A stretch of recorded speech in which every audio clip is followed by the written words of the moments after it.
Good evening, everybody, and welcome to our afternoon program on this Tuesday, the 28th day of January, as we start to move closer towards a Super Bowl weekend. And like I've said the last couple of days, the Super Bowl has been overshadowed by the circumstances of the recent days, and that is very unusual. So it's actually made this game a little fresher than normal because usually we're to the point now where it's just tedious. It's tedious to speak about the game and to spend a lot of time matching it up. We haven't done a lot of that. I don't think anybody has.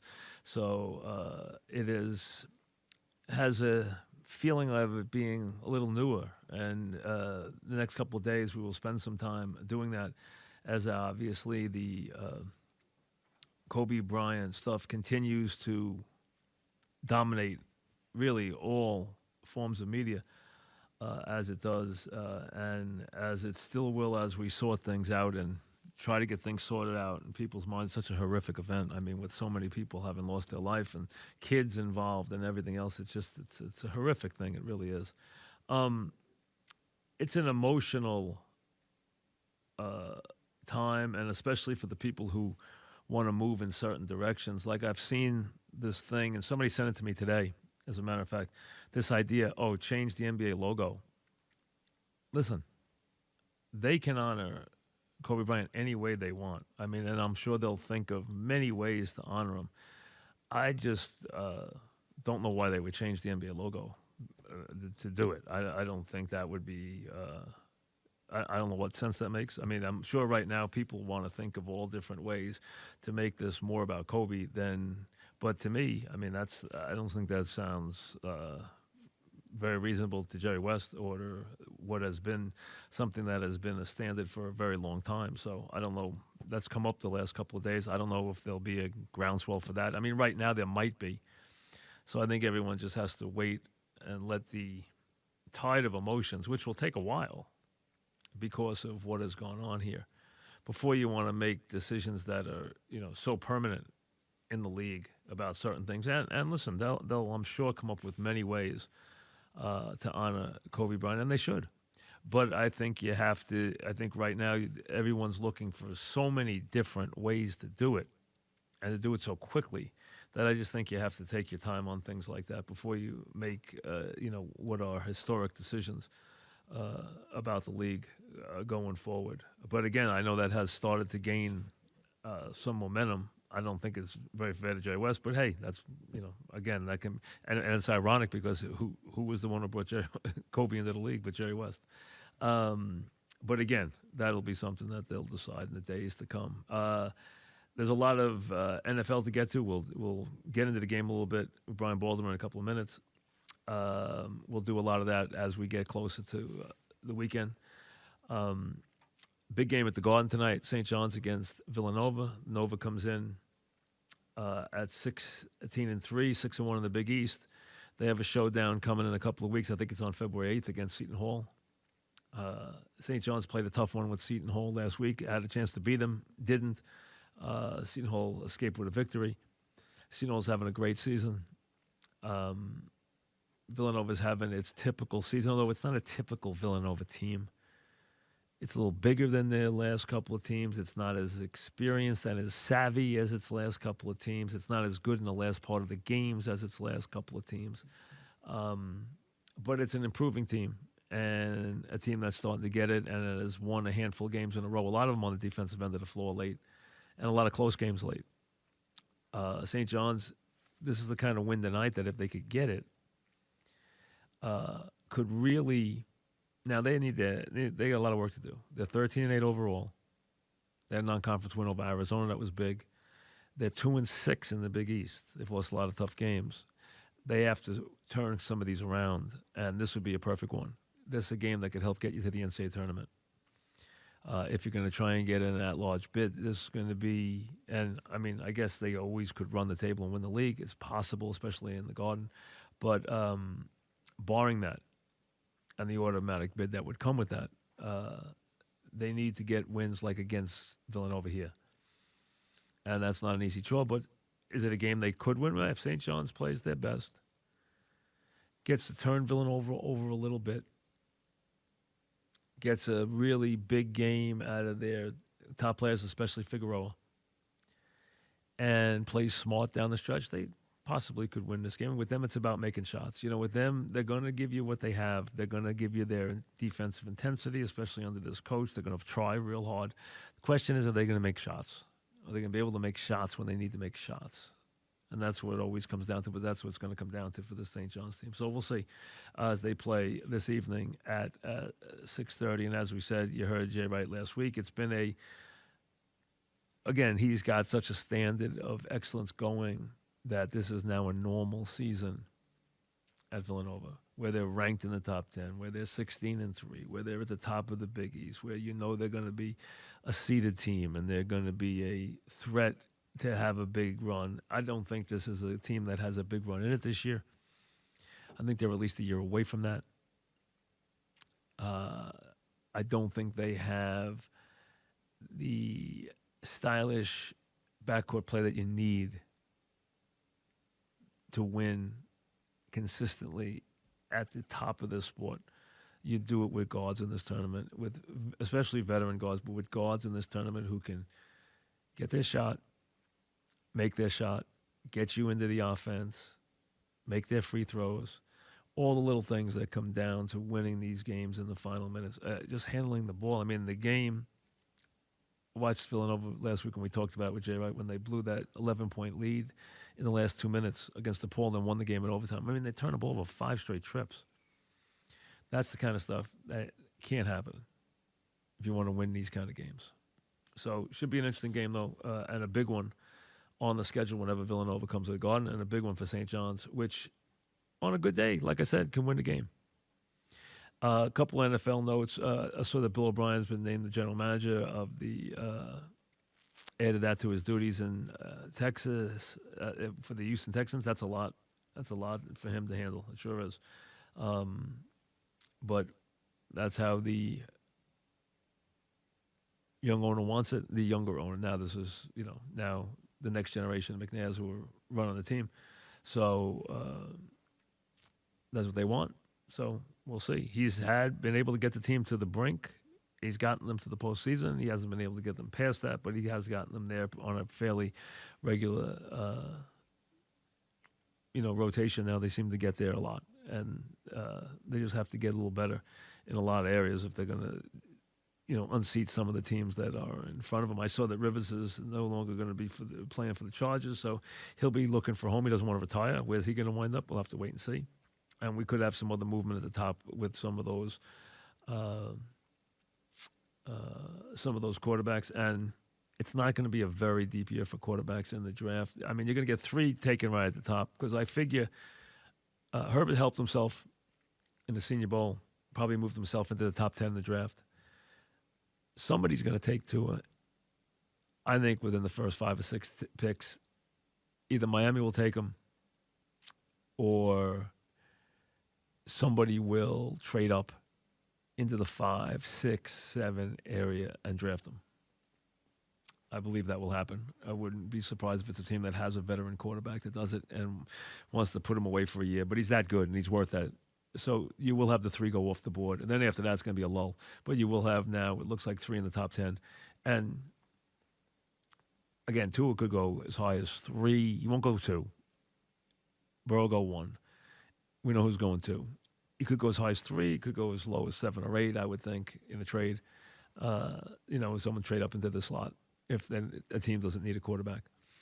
But he will be, despite the hip, and they're saying the right thing about the hip right now, that they think he will make a full recovery. Again, he has been exceedingly injury prone, and it just is a testimony to how talented he is, that he would still, with all these injuries and all these durability questions, still be drafted this highly. But he will be, because he's earned that.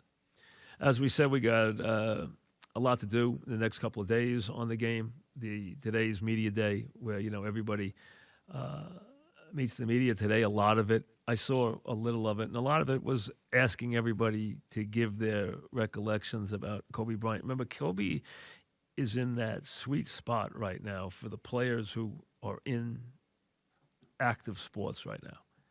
So those guys are going to be between 22 and 35 years old. So you take them back to their youth and their whole careers as kids growing up, or Kobe. I mean, he fits right in. He was in the league for 20 years. He was in the league as a teenager. He was in the league in late 30s. He's in the league for 2 decades, most of their lives. So for these players who are now the stars and really the rank and file of all these leagues, they've grown up clearly impacted by watching Kobe Bryant, who was a generational player in that era. So, I mean, that's why there's no one who doesn't have an opinion, doesn't have a recollection or whatever. So, from that standpoint, and again, it's, just trying to digest the horrific, events of that day, to have it happen the way it did. So senseless, the loss. Then you include the number of people who perished. Then you include the kids involved and, the loss that his family faced, losing Kobe and, a beautiful daughter. And then it's unbelievable how awful it is, how horrific the event turned out to be. And clearly Los Angeles has still not climbed out from under it in any way. They canceled the game, as we know, yesterday, and rightly so, in Los Angeles, because they still figuring this all out and kind of letting the details just come out and how they're going to handle all this. And, there's recovery and there's all the things that have to be dealt with all the different families involved and all the different families that were touched. And then obviously someone who is an iconic figure like Kobe, and then add in his daughter and what that brings. I mean, it's unbelievable. I can remember just that morning when I was like, huh? Or it was right around noon, whatever time it was, where all of a sudden your phone starts going crazy and you're like, this can't be, right? This can't be, right? No, it's not true, right? Because you're like, is this real? And then, everyone's asking everybody, is this real? And then all of a sudden it's everywhere. And then the next thing you know, you find out. Usually when those things hit like that, there's usually something to them. I mean, they don't come out of the sky. And obviously it's one that has really captured really the pulse and just stopped everybody cold in their tracks the last couple of days. And it has been just, a terrible thing for everyone to just try to digest. All right, we'll take a quick break. When we come back, we'll get into a little analysis of this weekend's game, which I'm really looking forward to. The Chiefs are still a 1.5 favorite. You got 2 very good teams here with a lot of talent, a lot of players, a lot of playmakers, interesting differences in the way they go about their business, really enormous differences in the staffs, one staff having so much more experience than the other staff. So, Andy and where he is, realizing that his defensive coordinator engineered one of the great upsets in Super Bowl history. I mean, there's a lot of different ways to look at this game. Fascinating. It really is. It's a very interesting game to take apart. And we will start to do that right after this. 6 o'clock will hit the fan. Obviously, there's a lot going on, but we'll zero in a little bit on the Super Bowl, which we haven't done a lot on yet, but we will begin now. Brian Baldingman from the NFL Network, who does a lot of tape work. If you've seen his work in the past, he spends a lot of time and viewing a lot of different matchup stuff, and we'll get into a little bit of that now with Brian. Brian, welcome. How are you? Hey, Mike. It's good to be with you. I'm doing great, man. My pleasure. Very, very interesting game. Not a game you have to hype or sell. It's got a lot of different fun things. It's got a lot of interesting matchups. And to me, if they're going to win this game, San Francisco, they're going to win this game with their running game. They're not going to win it with their defense. They're not going to stop this Kansas City team. I don't think with this quarterback and his escapability and their little vulnerability at the corners, which I think they have, which we'll get to, I think they're going to win this game if they can just control the clock and control the game with that very overpowering running game. How do you see that matchup between the Kansas City defense and that San Francisco running game? Well, I mean, you're not wrong, Mike. They run it 89 times here in the postseason against the Vikings and Packers. 38, Mike, you go with numbers. 38 of the 89 runs have gone for 5 yards or more. So, if you're getting 5 yards a crack, you're not going to go away from it very far. Now, Vikings got a very experienced defense, a good coordinator, Mike Zimmer. Packers had a lot of talent on that side of the ball, and it didn't make any difference. Overpowering, though, Mike, I wouldn't use that word. It's overpowering in the numbers and the success, but the way that they do it isn't a power running game. It is a finesse game.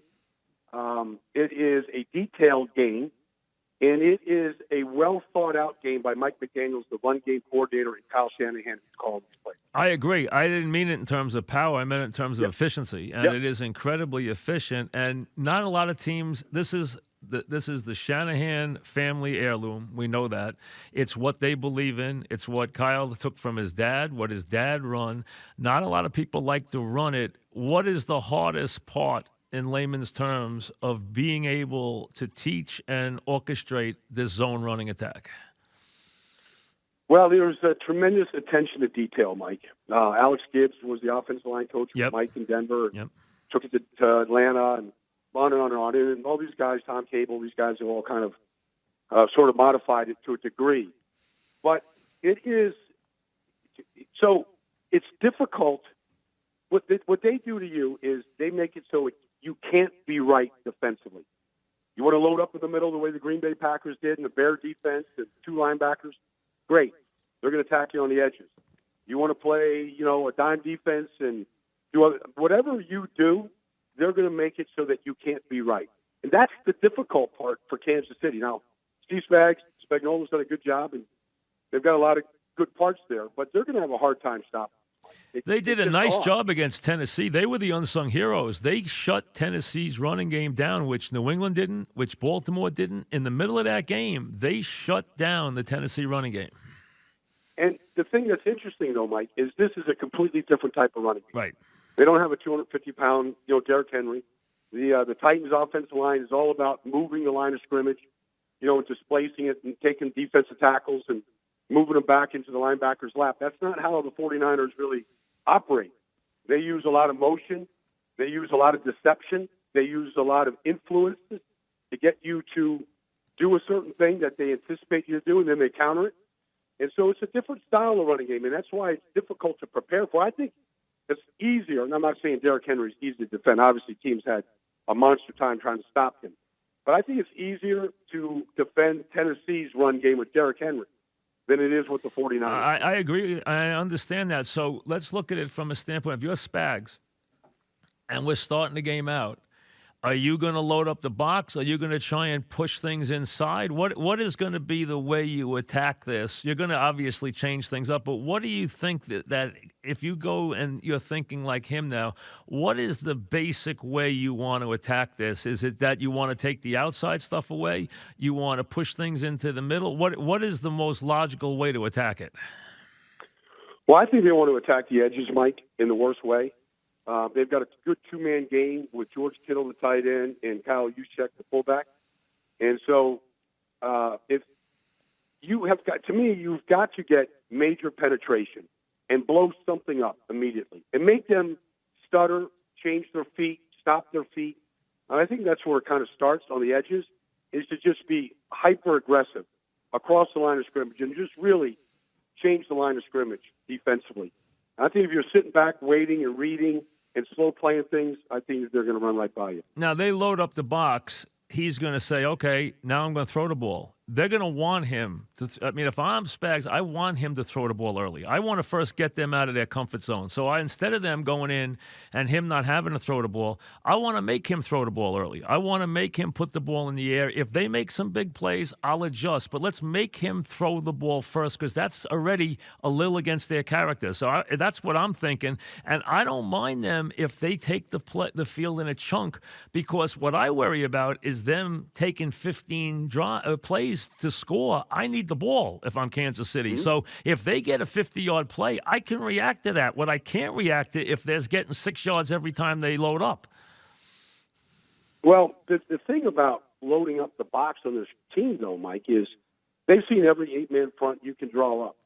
And they have ways to just basically break it down, whether it's pass options off the run game, which you have to honor. Garoppolo throwing bubble screens on the other side of the field. Yep. They have basically 2 or 3 plays built into every single play. Right. Garoppolo makes a decision either pre-snap or as the ball is being snapped on where to go with the ball. And they make you defend the field sideline to sideline in the run game. He goes against the flow, comes back the other way, and throws it the other way against the flow of the offensive line, which he does very well. Yeah. Yeah. So, I agree, but don't you want to see, don't you think, Brian, and we're talking with Brian Baldwin, don't you want to at least break that tendency early where you make Garoppolo have to put the ball in the air, which he hasn't had to do for 2 weeks? I wanted him to have to put the ball in the air early in the game. Well, I agree with that, Mike, but so what they've done in these 2 games against the Vikings and against the Packers is they have been on an unbelievable schedule. They haven't had penalties. They haven't had sacks. No penalties. They haven't had negative plays. Penalties, yes.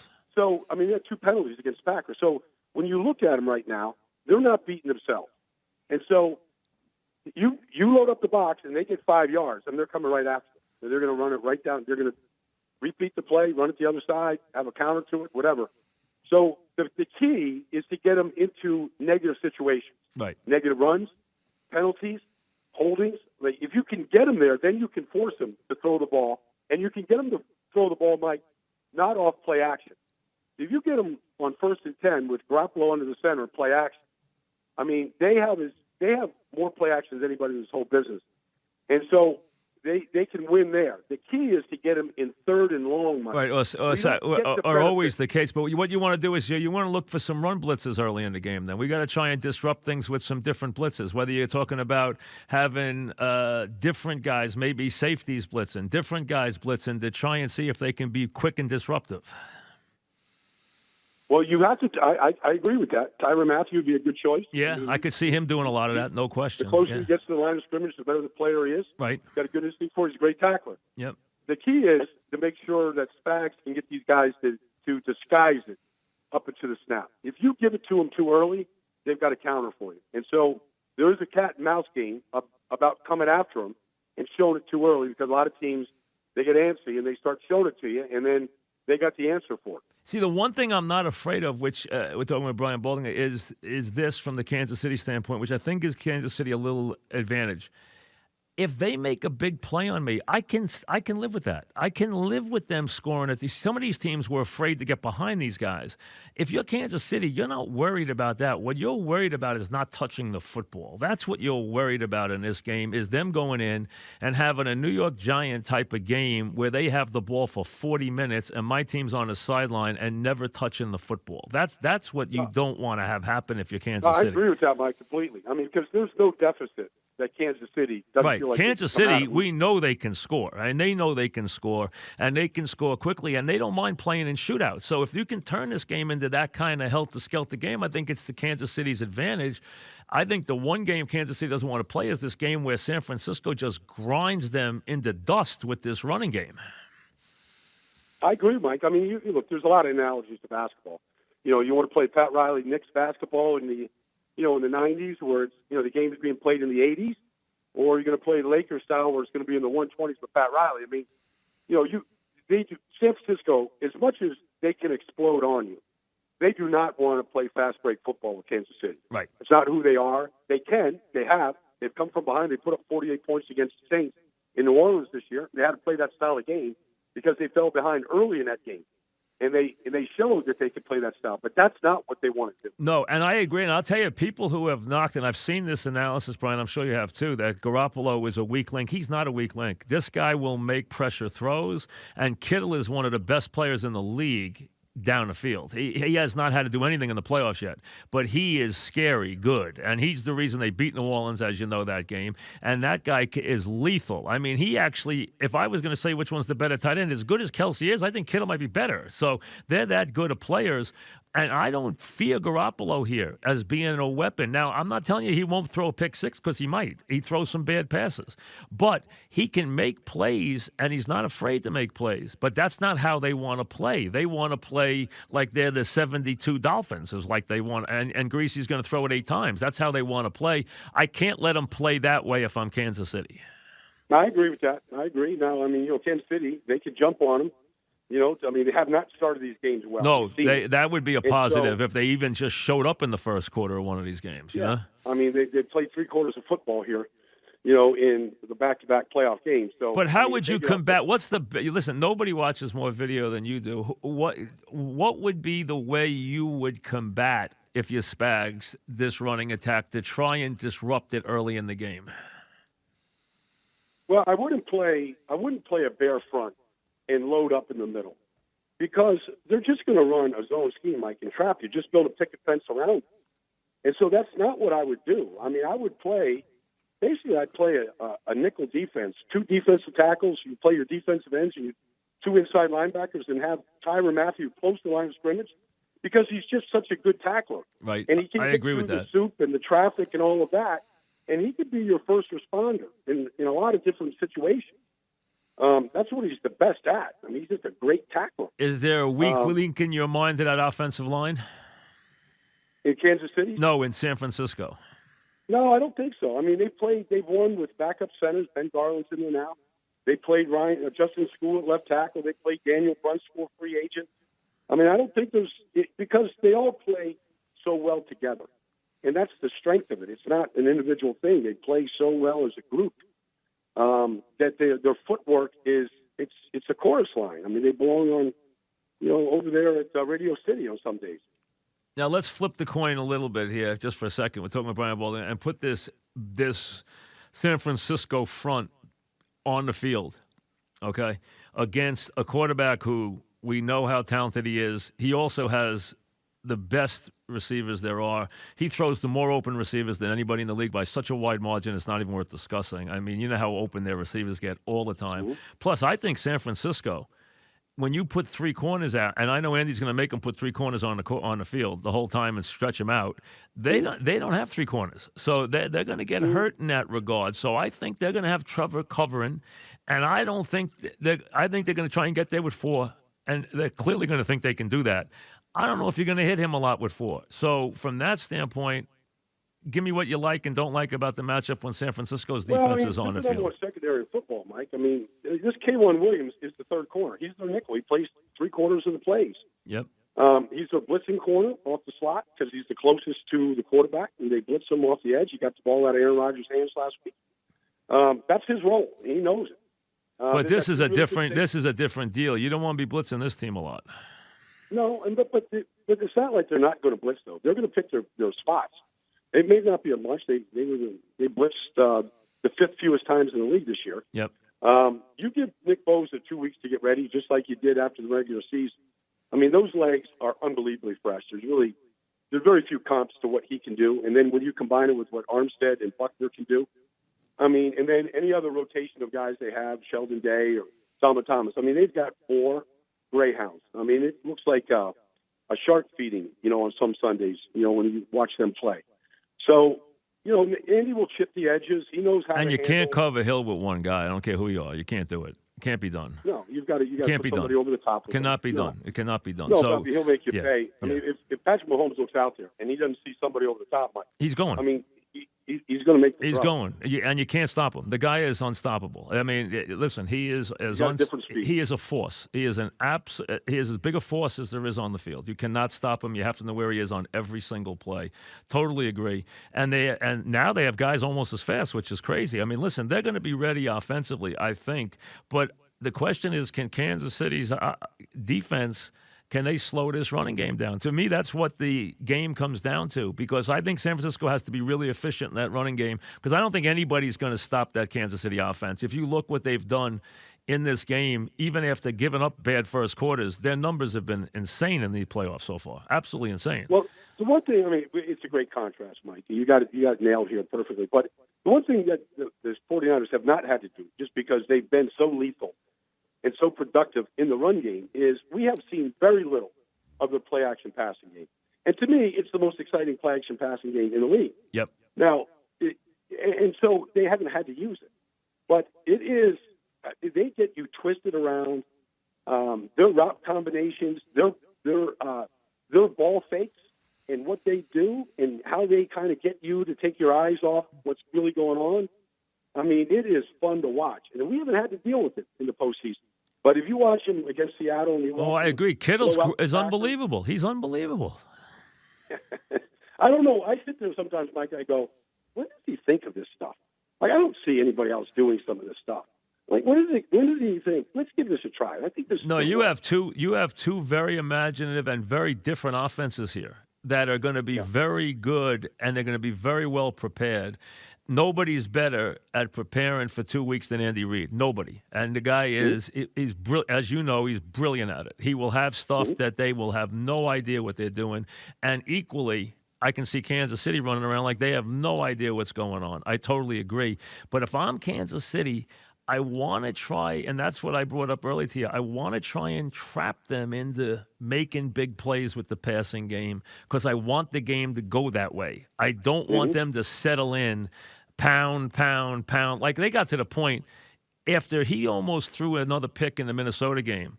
They didn't even think of throwing the ball again. I mean, they were like, "Hey, we're not even going to consider a pass play here. We're just going to run it right down your throat." 12 runs in a row, Mike. Yeah, I mean, you don't want that to happen. I mean, that's you know this. That's defenseless in football. You can't when that's going on. You might as well not even. You can go get popcorn. Nothing breaks the team's sword, Mike. Right. Than when you run the ball down their throats. I mean, you'll see the bickering, the arguing, the finger pointing. I mean, that breaks the team apart and basically demoralizes them quicker than anything else you could do.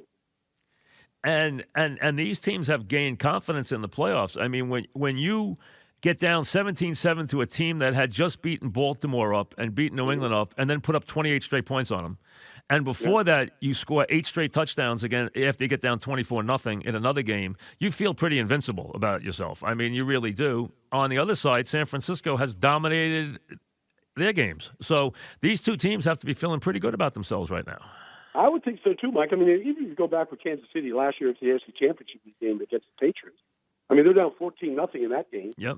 And they got up to a really slow start. And, without, an onside call by D Ford on an interception, I mean. Hey, all they do is put up 31 points in the second half against Bill Belichick. 31 points, 24 in the fourth quarter against Bill Belichick. Nobody can explode like this team. Right. Because nobody has the mentality of the quarterback that he is. And that's what he needed to score 50 every Saturday in Lubbock when he was at Texas Tech to have a chance to beat Oklahoma or TCU or Baylor. And he has the same mentality right now. And the perfect play caller. He's got a track team around him to go throw it to. So it's like Big 12 football to him all over again. So what to you is what's a decisive factor for you? Who tips the scales what way here? Mike, I'm going to go back to your very initial analysis here. Like, I just don't think that Kansas City can contend with the 49ers running attack. I just think it's too much. I don't think that even with 2 weeks to get ready, that there's an answer to it because they have whatever you think the answer is. They've got the next step to it, and I think it's just going to be a problem. They're going to keep away from Mahomes, and they're going to limit the possessions to 8 or 9 instead of 12 or 13. And I think they're just too productive, and they don't beat themselves right now. You probably know this. Was there a game this year where somebody bottled them up that you saw on video that somebody bottled them up in a game this year that Kansas City's going to wear the tape out on? Well, I mean, if you look at the Baltimore game in Baltimore, the Ravens held them to 17 points that day. It was a quagmire. It was muddy, rainy type day. Right. Wasn't the greatest surface that day. And Baltimore had a championship level defense, and they shut them down pretty good. But I've seen Seattle. They see them twice a year. They're a little bit more inclined to what they do since they see them. These two teams played week 3 last year. Not that it's a different game, different year. Sure. But, I mean, they saw a lot of this stuff last year. It's on tape. Very different team, Kansas City defensively this year, though. Very different. Yeah. Yeah, I mean, Spags came in. It's just like you did with the Giants, Mike. It takes a half a year to kind of understand what Spags is all about. To get the people in the right places. They changed their starting left corner, made him a safety. They got Tyrann Mathieu in a different spot. They really, they found Mike Pennell. They became a big force for him. So he got him in the right spots right now. And now they understand his calls and the reason behind the calls that he makes. Obviously we know what Bosa can do in the game. And they got some really underrated defensive players. Like, Warner's a really underrated player. I mean, no one talks about him. I mean, they talk about Alexander, but no one talks about Warner and what he can do. The guy's a really nasty player. I mean, he's a heck of a player. I mean, so, and I think you mentioned the Honey Badger. He's going to be an issue in this game. And obviously, Chris Jones played a lot better than anyone thought last week, so he must be okay, I guess, because he was a bigger factor in the Tennessee game than we thought he would be. You know, so I mean, they need him in the worst way to have even a little bit of a chance to slow things down. No, I mean, look, he's a very good pass rusher. He's a big body. I mean, you need defense linemen to go to Mississippi State. They're just lined up there, and you know, he's a difference maker when he's in the lineup. Not in the lineup, they're a different group. But when you can get penetration up the middle to a pocket quarterback like Garoppolo, who's 6'1", it affects the way he throws the football. And he does put the ball up for grabs, which we all know. The other thing that worries me about Kansas City really makes a lot of mistakes in the game. They make a lot of mistakes penalty-wise. They make a lot of mistakes in coverage. They make a lot of mistakes all over. They're very sloppy. They're very sloppy. These mistakes they've made, Mike, in special teams. They've had the punt block. Yep. They had the fake punt on them. They had a muff. They had Tyreek Hill fielding the ball at the 5-yard line, right. fumbling. I mean, these kind of mistakes, they get you beat. They're just, fortunate the offense has been able to overcome. Yeah, they can erase everything, but they do. And just as an example, 3rd and 22, you're committing a foul. Listen, let the guy catch the ball on 3rd and 22. Right. Don't hit him. I mean, come on now. I mean, just stuff like that drives you mad. And you made a good point. San Francisco has not made any mistakes at all in these games. None. No, they've been flawless. I mean, they haven't even had any false starts with this offensive line. I mean, they have been pretty. Kansas City's jumping on sides like left and right on defense. And they lose Coleman. He's not even worried about that because the kid steps in and gets 200 yards rushing. So, I mean, it's not even going to miss Coleman that much, I don't think. Well, I don't know if he's going to play. Yeah, I don't know yet or not, but I'm figuring he's not the way they took him off the field. But who cares? The kid behind him gets 220 yards rushing. Yeah, I mean, look, he's it's just one of those Super Bowl stories, Mike. He's on his 7th team and bounced all over the league and grateful for the opportunity. But he's got world-class speed. You get him in the open field now, he knows what to do with it, and we've seen enough of it. But he scored 11 or 12 touchdowns since the beginning of December here, Mike. Nobody has scored more touchdowns than this kid, in the last 6 weeks.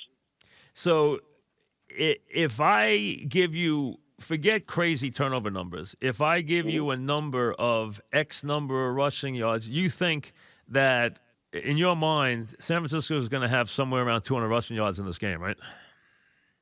If they get 200 rushing yards, Mike, I don't think Mahomes can overcome it. I don't think he can either. So, but it sounds like you think they're going to be able to do something like that. I do, and it's just the way that they do it, and it's a little bit like Bill Walsh in that and it's a little bit like Bill Belichick from the run game standpoint, in that there is no finite number of runs. It just keeps evolving, and they'll have plays in that they haven't put on tape yet this year, because of who they play and what they have available. And so they will fit it to what they see the other team is doing. So they'll do things to Kansas City that nobody has tried to do yet this year. Now they got to execute it and all that kind of stuff. So we'll see if they can do it. But what is their mentality? How fast would they come out of their running game, do you think? What would the score have to be for them to come out of their running game? I don't think they'll, unless they're down 17-0, Mike, in the second quarter. I mean, I don't think you don't think they'll come out of it. A couple of scores isn't going to make them come out of it. No, because I was in New Orleans this year when they were down 21-7 to the Saints. And they put up 48 points. And they stayed in their offense, right? They looked like Kansas City last week against Tennessee. I mean, they scored in bunches, explosive 75-yard plays to Emmanuel Sanders. They scored on a 20-yard touchdown run up the middle, right to the heart of that Saints defense. I mean, they scored in bunches, and they have had to do that at times this year. Would it surprise you if either team won this game, or you think it's San Francisco's game? No, I mean, look, the X factor in the people sitting in the Lions got this right, Mike. I mean, nobody knows how to really handicap Patrick Mahomes. We've never seen anything like it. And then to your point about the weapons, nobody has. This is a track team. There's a world-class track team out there on the field. Nobody, and we've seen track athletes that can run, but these guys are football players. And so you put the ball in their hands, they can make anybody miss. And they can finish in the paint like nobody else. So that's the X factor, is how quickly they can score. I mean, you give Andy Reid and Patrick Mahomes 80 yards of real estate and 58 seconds to go. Oh, easy. They can score in 3 plays, yeah. They can score in 3 plays, yeah, no question. I mean, listen, they can score from anywhere on the field. I mean, that's we know that. They've shown that. But, San Francisco's got a lot of speed, too. People don't realize these are two very fast teams. San Francisco's got a lot of fast players on their team. Well, I think the the one thing that San Francisco has going for them, as opposed to Tennessee. First of all, Tennessee has no pass rushes. So Mahomes no pass rushes, none, absolutely. All right, so he got away with just holding. That's why I didn't like Tennessee in that game at all, because I knew they didn't have any pass rush. Okay, so they've got pass rushers. They're a zone team, so their eyes are all on Mahomes and everything that's going on. And then they've got great team speed.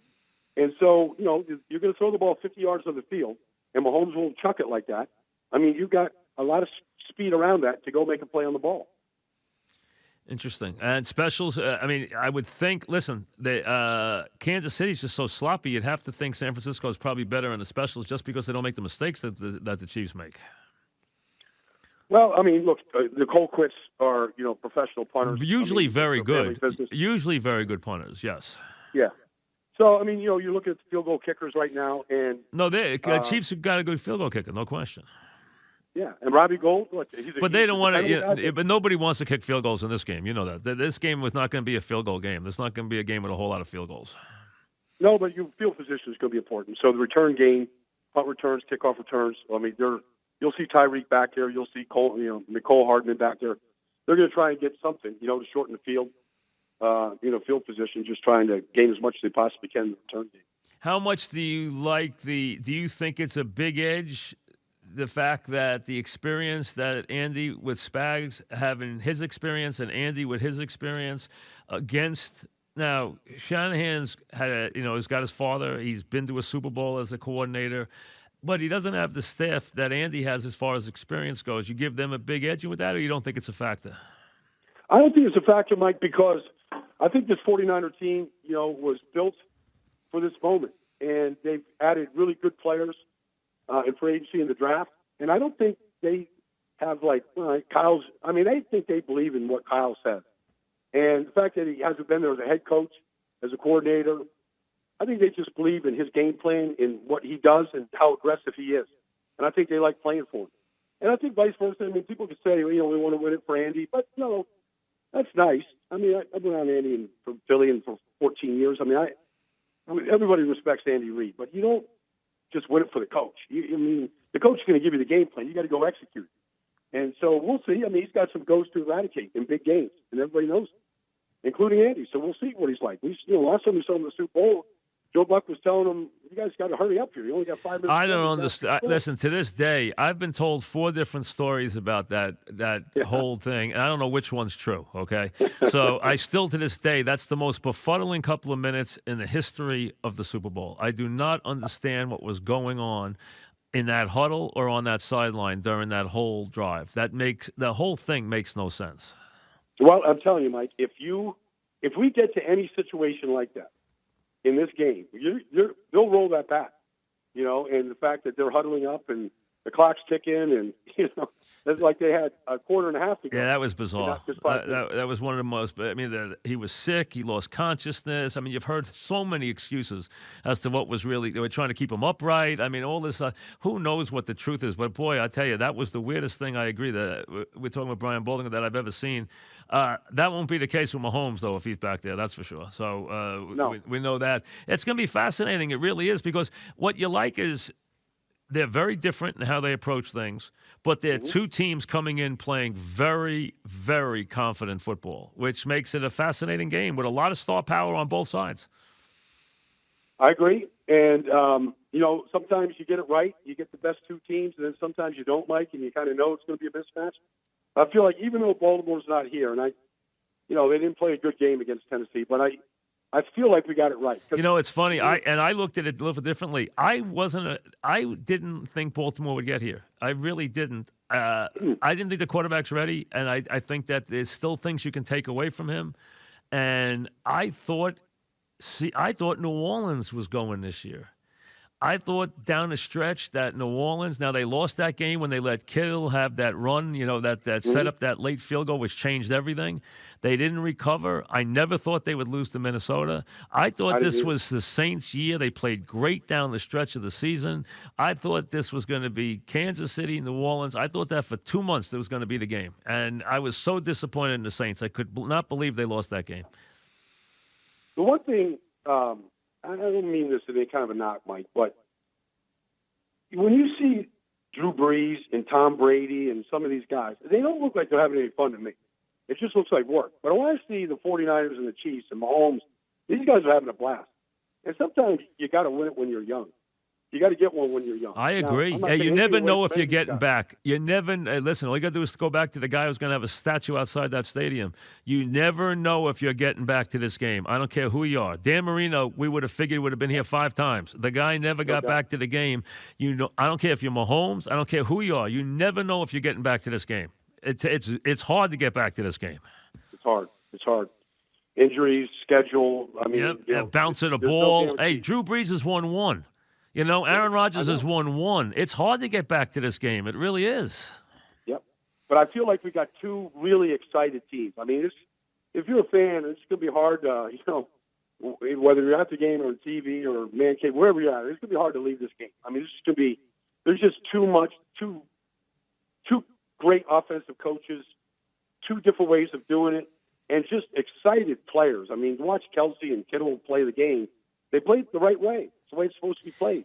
If there's 2 minutes left, I don't have to ask this question about Kansas City. If there's 2 minutes left and Kansas City's kicking the ball off and they're up 2 or they're up 4 and they got 2 minutes left, do you think San Francisco through the air, have they shown you enough that they can do it without their running game at that point and still win the game? Yes. Because I think they have the mentality. They've been in the situation, first of all, before, a couple times, Mike, including New Orleans. But I think they have the mentality of the players, whether it's Sanders or this Deebo Samuel, who's unbelievable, and Kittle, that they're not going out of bounds, and they're not going to get tackled. And I just think they have that ability to just stay on their feet and to make those type of chunk plays you need in those final 2 minutes. I agree with you. And I also think Garoppolo, people are knocking him now and he's being, not being treated well against Mahomes. I think they're wrong. I think Garoppolo's got it. I think he's a winner. I think you're going to always see that he's a winner. And I think if the game comes down to him, he'll respond well. Now, he might lose the game and Mahomes might outplay him, but I think Garoppolo is not a guy who's a negative. I think I know he didn't play well in the Minnesota game, but I think he'll be fine if they need him. I really believe that. I think the guy's a winner. His record's a winner. That's who Belichick wanted to be his future quarterback. Everybody knows it. This guy, I think, is got it. I think he's going to be a very good quarterback for a long time. I'll say this about Jimmy Garoppolo, Mike. He doesn't have any bad days. He's having a good life, man. Yeah, he is. He's a handsome kid, too. He is a very handsome kid. He's all that. But, I mean, Belichick saw his toughness. He's a tough kid. He'll take a hit. He's all about the team. He's very smart. He's crafty. When I first saw him as a rookie in a preseason game against the Eagles, I thought he was Tony Romo. I mean, I thought he had the release of Romo. I thought he had the arm of Romo. I thought he saw the field like that. I thought even as a rookie, I thought he had a lot of it. And now I think he's just gotten better and better. Interesting. Well, listen, thanks very much. Appreciate your time. Enjoy the game this week. Okay, my pleasure, Mike. Thank you. Buddy. Brian Baldinger, back after this.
Thanks to Brian on. So he favors San Francisco in that running game, and that's going to be, to me, that is going to be the key to the game.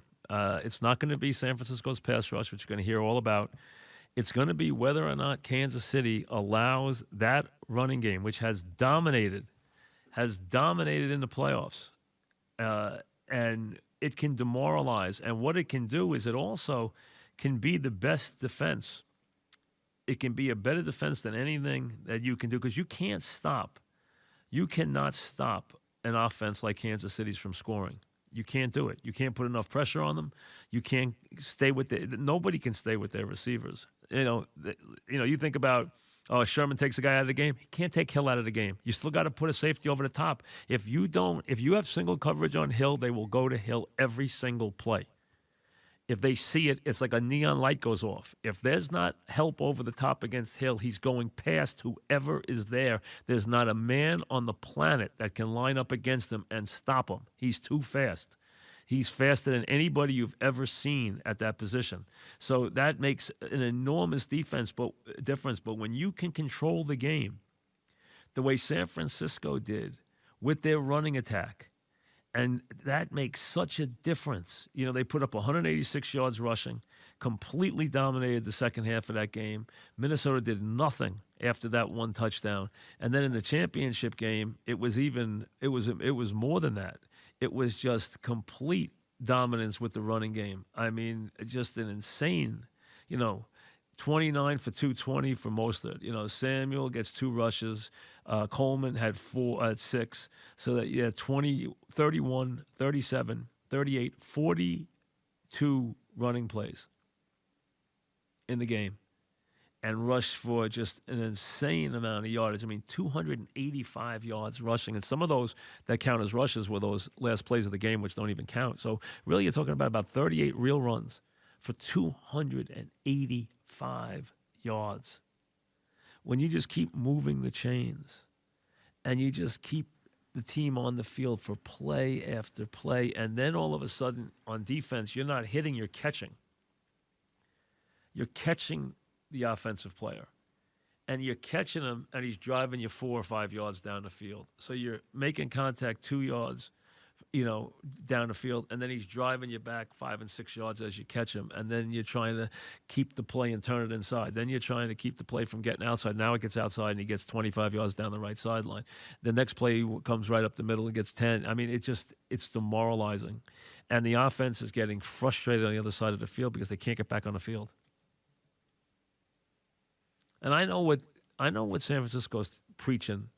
They're preaching, hey, we're not going to give up the big play. We're going to make sure we keep everything in front of us, and we can stop them when we have them in the red zone. They don't score that well. They don't score touchdowns that well in the red zone, which Kansas City doesn't. They're better when they're outside the red zone than they are in the red zone. So that's true. So they're going to tell you that, shorten the field, and we'll hold them to threes. First of all, Andy's not going to kick a lot of threes. Not in this game. Secondly, they're going to try and make big plays and try and get separation in different parts of the place and turn it into big plays. And they've been able to do that. And look what they did. They got behind a team that had dominated against Baltimore.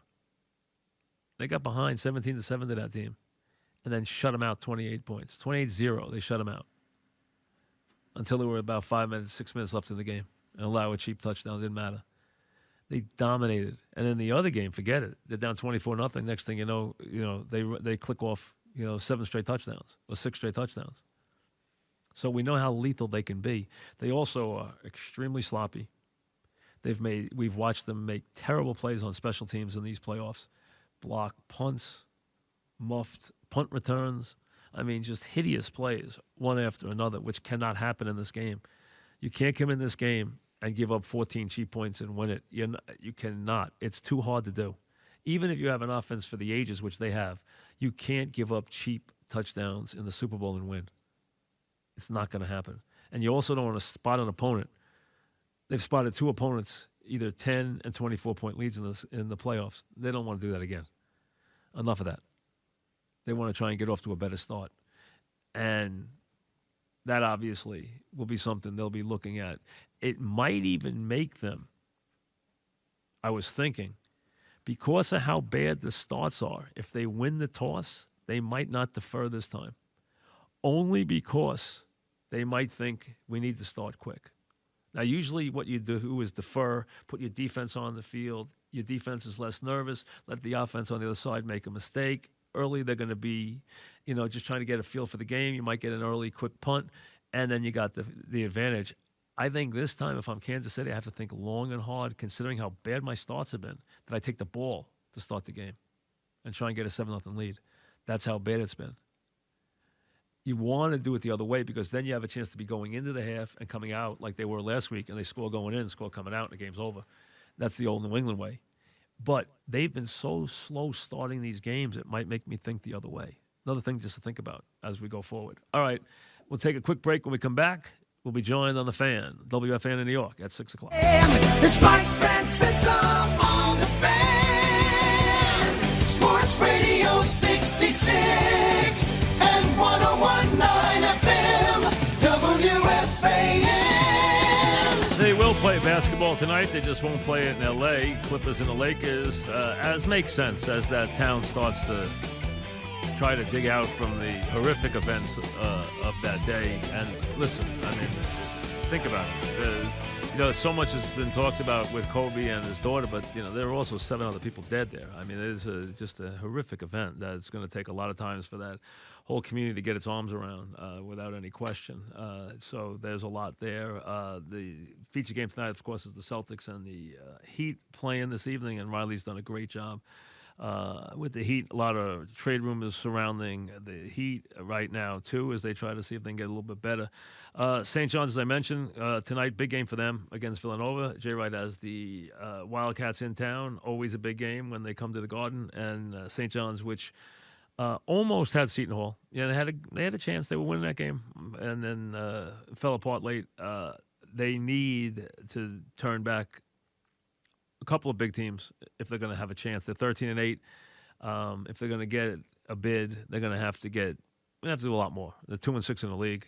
They're going to have to get on a winning streak, and they're going to have to win some big games. And this would be a nice one tonight if they could do it against a Nova team which has been good but not great. I mean, vulnerable at times. Only has one Big East loss. Only has 3 losses overall. Young, still learning. Doesn't handle the ball as well as it should. Doesn't handle late game situations as well as it should. But it's getting better, and it's getting better defensively. So that's the case there as they play coming up at the bottom of the hour at the Garden. So that's an interesting game there. It's funny.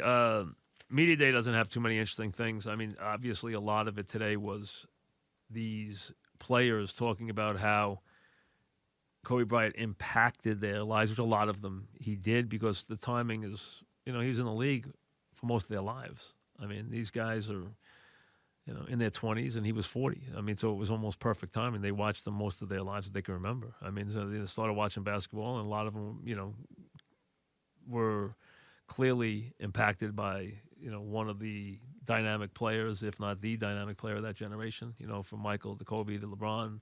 But one of the things was the Niners, the Chiefs living with the past and living with having to have waited a year. And so many times during the season, we talked about the Chiefs trying to digest the fact that they thought they should have been in the Super Bowl last year, that they had put up 31 points in the second half against New England, that they had put up 24 points in the fourth quarter, that they had done everything they had to do only to have this D Ford play. Well, obviously, that play has never forgotten that far down the line. And, of course, today, you knew it would come up, and it did. Here's Frank Clark on D Ford. I mean, I didn't even watch the game when they played the game last year. You know what I'm saying? I was busy doing other things. I was out the playoffs, so I wasn't worried about football at the time.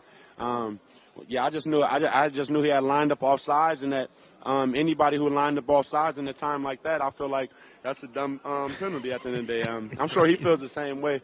Myself, personally, I've lined up off sides before, not in that type of capacity, but I've lined up and cost my team, games. I've jumped off sides. I've done things that cost. I've been suspended.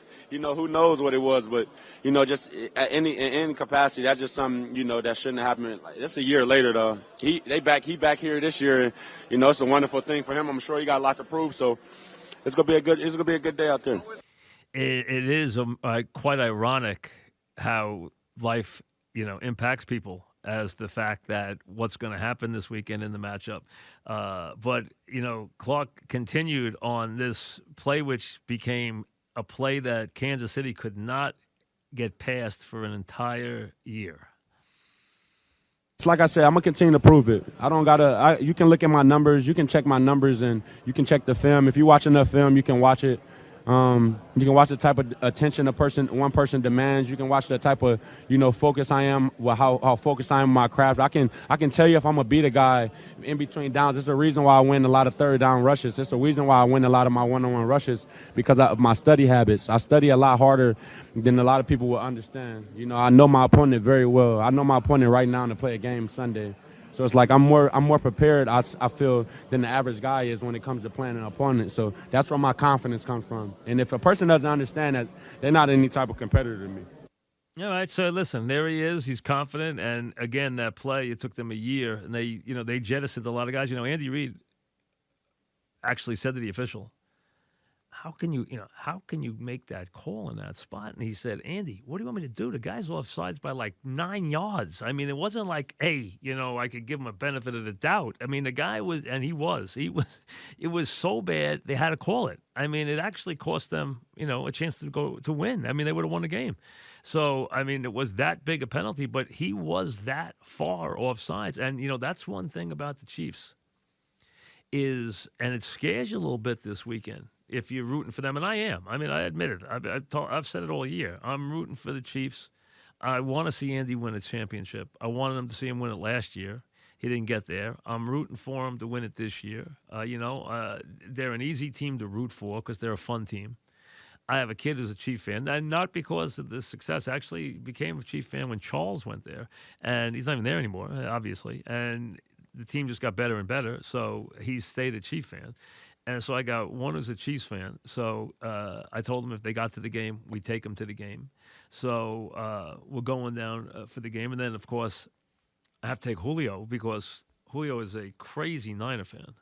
Julio only has two teams, the Niners and the Yankees. And so I said, Julio, if they get in, I'm taking the boys down to the game. So if they get in, you just come along. We'll go.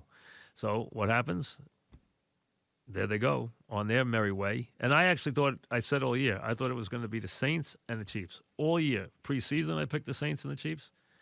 Before the playoffs started, I picked the Saints and the Chiefs. I thought it was going to be the Saints and the Chiefs. I thought the Saints had everything going right. I thought they were hitting the playoffs right. Breeze in the 5 games leading up to the postseason had been 15 touchdowns, no intercepts. And they played so badly in that Minnesota game. And Breeze played like he was 100 years old in that game. He was the second-best quarterback on their team that day. That's how bad he was. I mean, he had a lot of trouble making throws.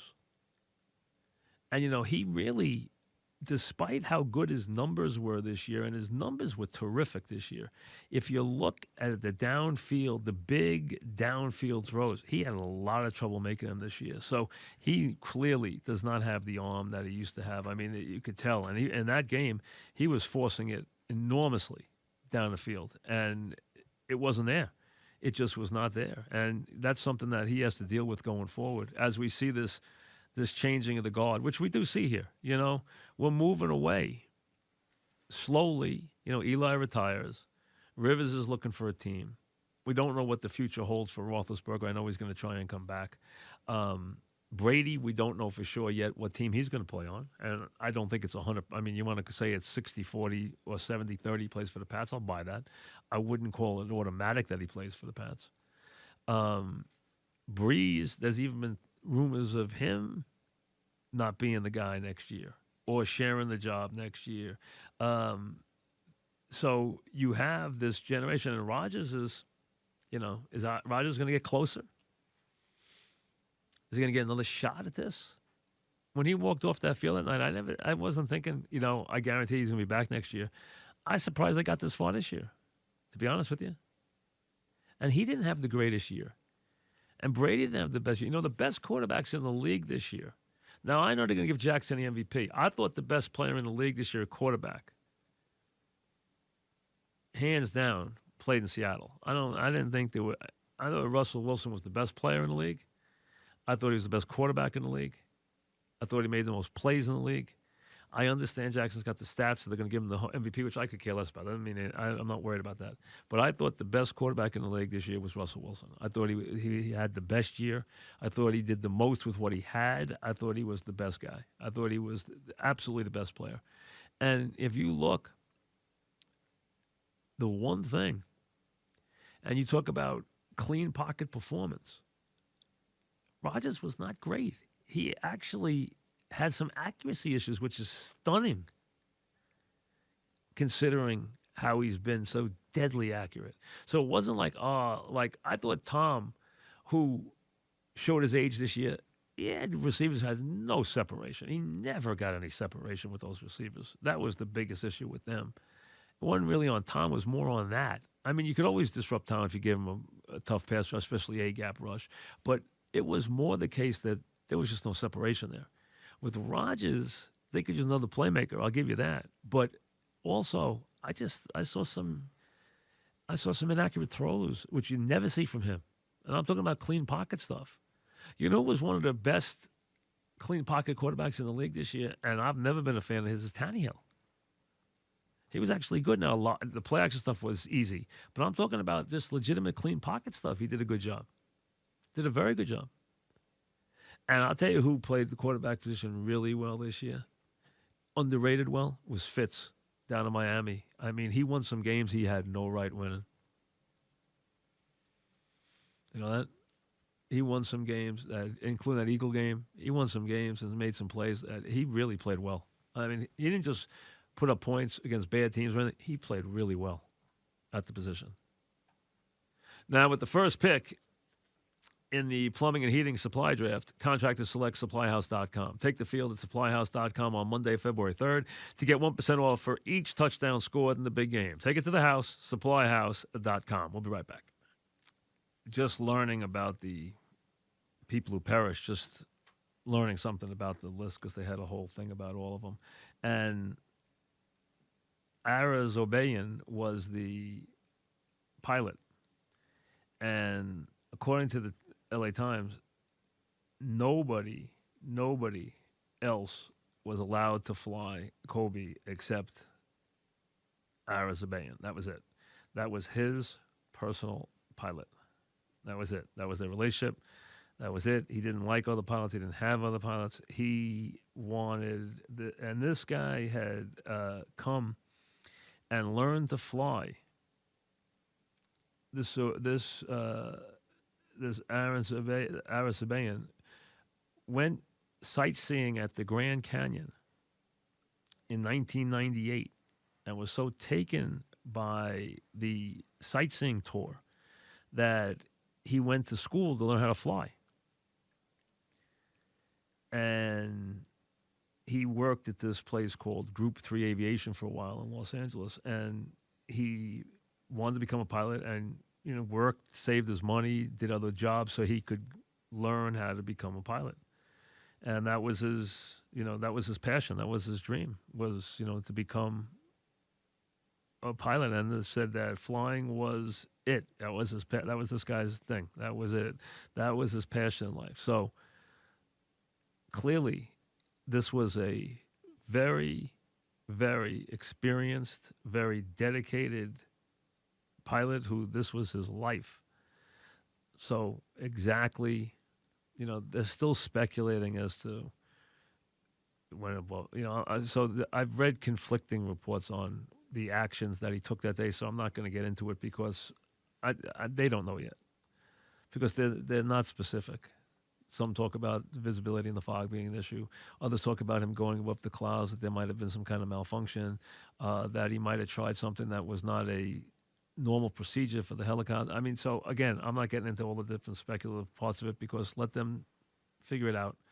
Let them go through all the different mechanisms they have to find out exactly what happened. They have people who will spend, who have an expertise and will spend days and weeks and even months to piece the whole thing back together again. And you wonder why. Why? Because it's important. Because they might learn something that will someday save somebody else. Because, one thing, flying has become incredibly safe. We take air travel as almost second thought now. The only time I personally don't take air travel as second thought is in inclement weather. I'm not a guy who believes in flying in bucking fate in bad weather. If it's bad weather, I'll go the next day, or I won't go at all. I've never been one to fly in the bad weather. I don't believe in it. I just me. I just like, hey, you can always go next day, or you can always say no. So I don't believe in that. Now, was that the case here? We don't know.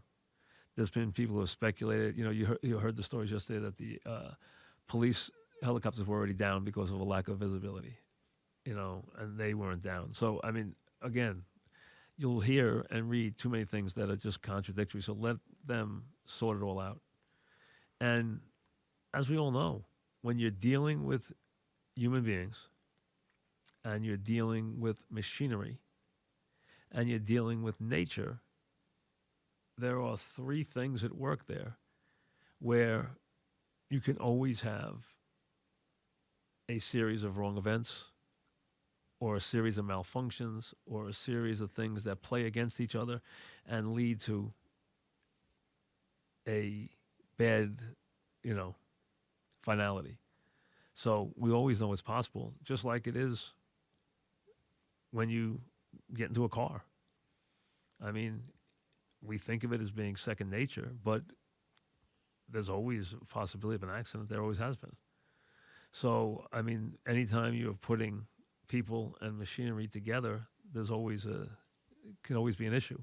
So, but I think people rush to get answers to everything so quickly. To be the first one up with the answer, and then, first who, what, and where, and then why. And, sometimes it takes a while to find out why. It doesn't happen in a second. It takes a little while to let these things. And, when you're dealing with air travel, when you're dealing with jet travel, you're dealing with airlines travel, they have such a level of protocols. They have such a uniform way of doing things that it's A, B, or C. I mean, that's just the way it is. This is a little different, just like it would be when you're dealing with the way Halliday perished, or dealing with somebody who's flying their own little small prop plane, or small two-seater on the weekend somewhere. That's a whole different deal than having a major airline go down. There's things that have to be taken into account, and same thing here with helicopters, which is again a whole different thing, of which people don't spend a lot of time on because we haven't seen that a lot. So again, just incredible when you think the youngsters who perished, 9 people in all. I mean, just a horrific event of really enormous, it's so sad on so many levels. With the young girls and the families, and really, it's just such a tough event to kind of digest. It really is, and I think it's taken people a long time to do it. It's taken them a couple of days. When it's one person and one thing, it's one thing, but this is a whole different deal. And frankly, I have to admit, I was surprised. And Kobe hasn't played in years. I haven't seen Kobe here in New York, where we've seen him doing a lot of things. This is not L.A. We haven't seen a whole lot of him recently, but he was very active in a lot of different things. I know when he won the Academy Award for the basketball thing he did, the documentary he did, I know how excited he was by that. That was actually well done. That was actually very well done. I know that he had a lot of business interests. He was a very dynamic businessman. He had done very well with a couple of his business investments. He had obviously been a guy who had done very well at Nike. His shoe had always done very well. But he also had gotten involved in a couple of business ventures where he'd been an investor and also someone who had lent his name to some stuff and had done very well in a couple of regards. I mean, turning $6 million to $200 million in one regard and stuff like that. So he'd done very well. So he was a dynamic businessman, and obviously, as the father of 4 daughters, had become very active in youth sports and in the games that young ladies play. And his daughter was evidently a great. The one who perished was evidently a great basketball talent, from what we're told. Just an outstanding basketball talent. She had inherited a lot of the qualities and the gifts that Kobe obviously had. So she obviously had a very, very bright career in front of her, one that Kobe was very much looking forward to. So, again, a very, very tough thing for everybody to digest. And in L.A., they're still kind of getting through it the best they possibly can. And it's funny, when we have an athlete or a cultural icon die young, they belong to that time and to everybody forever. If you watch someone get old, you see their gait slow, you see them physically change, you see them get gray or get heavy or get bald or go bald or whatever. You see them as old men, or you see them as older women, and it changes when they were this dazzling beauty as a young woman, or they were a big movie star, or they were this great player that you see later in their life. Something changes about the way you think of that person. But when they have iconic careers and go in their prime by either a premature death or some accident, and usually it's an accident as much as it is a premature death, but when that happens, then they're almost suspended in time and they belong to that age and to everybody forever.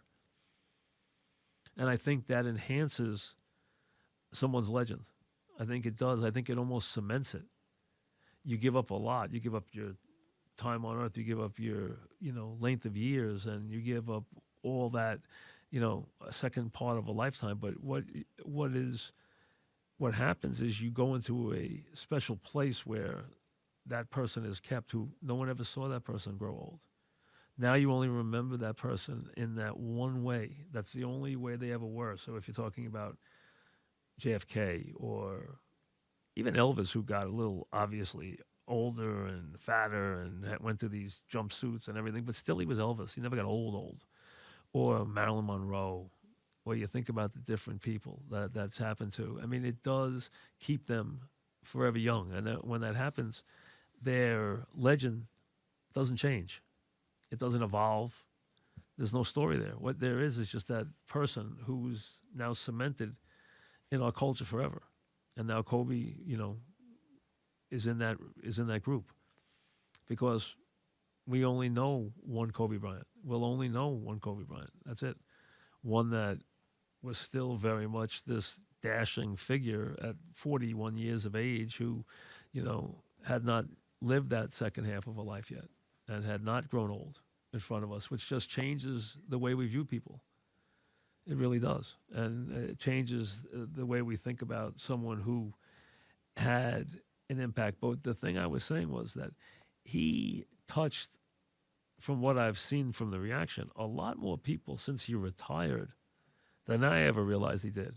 I didn't realize he had as much, I didn't realize he worked out with as many players as he did. I didn't realize he was in touch with as many NBA players as he was. I didn't realize he was involved in as many different things as he was. He was leading a very, very active second life after his basketball career ended. He was, as President Obama said, I think the best of his accomplishments were still in front of him, which is a heck of a statement for somebody who accomplished what Kobe did in his lifetime. That's a heck of a statement. So, I mean, it's a reason to even be sadder to think that there was that much coming. But that is an impressive perspective from that standpoint, and tells you that Kobe was maybe destined for some special things we hadn't even thought of, or at least for one I hadn't thought of. Eddie C. and Sweeney have a special baseball show coming up for you this evening.